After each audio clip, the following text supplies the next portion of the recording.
Ito na nga po, nakarating na kami sa aming pinapupuntahang beach. Ayan po ang dagat. At pakalinaw po ng dagat dyan, nakakasarap maligo.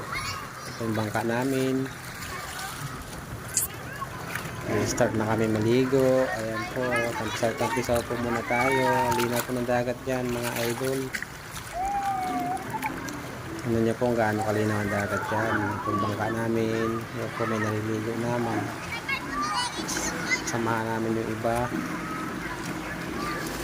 Ayan po, naliligo na yung mga bata o mga pamangkin sa pinsan. Po, meron din po ibang naliligo.